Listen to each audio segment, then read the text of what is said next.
G'day, Paul from Democast Media, helping you supercharge your workflow with video. So today what I want to talk about is how you support or how do you empower your team to perform at their best while they're on the job. Now, one of the things that we tend to do is resort to training when people or a team aren't performing to the level that we want them to. And we tend to think that from that training, people are just going to get it and get on with it. But often the opposite is true. And this is because our brain is really not wired to remember complex ideas or steps magically. We need reinforcement. So to help us understand this, there's this framework called the 70-20-10 rule when investing your time and efforts in learning and development. It's not prescriptive, it's just a guideline. So 70% of your efforts should be focused on giving your team on-the-job experience. This means giving them projects to do, putting them in the deep end, so to speak, new experiences that will help them build new skills while they work. 20% should be invested in social learning, which means working with colleagues to share tips and tricks, mentoring, knowledge sharing, if you will. And then only 10% would be on formal training efforts, and that would include formal e-learning as well. However way you divvy up your resources, the majority of your time and energy should be spent on informal methods. There is a place for formal training when there's something that the team just don't know about or they need high repetition practice. But why the focus on informal methods? And it goes back to this idea that we are forgetful creatures. We tend to forget a lot of things that we learn over time. So there is this theory, if you prescribe to it, the forgetting curve, which suggests that we will, over time, forget a large proportion of what we learn in a matter of hours. And if you extend that out to 30 days, we only end up remembering 20% of what we learn. So enter performance support. And performance support are small nuggets of information that people can use at their fingertips.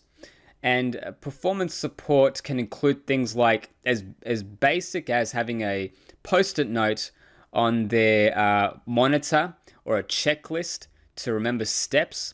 It can include a template, so you don't have to reinvent the wheel.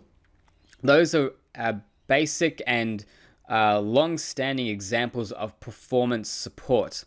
And it's come into vogue more now recently because of the advent of smartphones, of tablets, focus on using video and multimedia to get training done. And it works well with millennials, and I scrape in there. I'm just considered a millennial. I love anything to do with video, and that my love of screencast videos lends itself to performance support. So performance support, if the way to think of it is, instead of being formal training, it's more like a workplace GPS, and that's a metaphor that was thought of by Elliot Maisy. The idea of a workplace GPS is whatever you create as support material works right into an existing workflow. So if you think of a GPS in your car, all you have to do is type in the address, the location that you're wanting to get to, and you would attach it to, say, the windscreen. So you can still drive. You can keep doing what you're doing, but it gives you prompts just when you need it, voice prompts, and it gives you a visual as well. So you don't have to stop the car and open up the street directory and then get back on your journey. You just keep working and keep driving, and it gives you the information at the time of need. And that's how performance support resources work. It should provide your team with the information at their fingertips at the time of need. So they learn while they work. So they stay productive. They don't have to lose time away from the job. It reinforces what they learned at a workshop.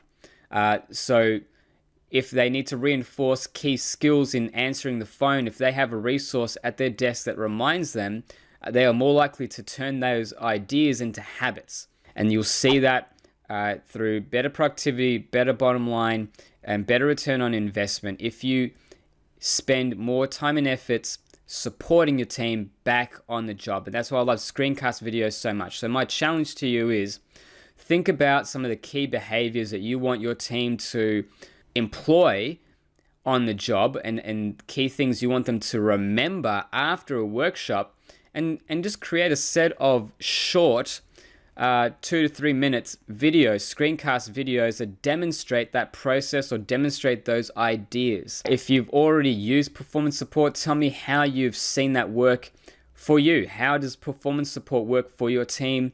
How have you used screencasting to improve performance support? So thanks for watching today, and I will see you next time.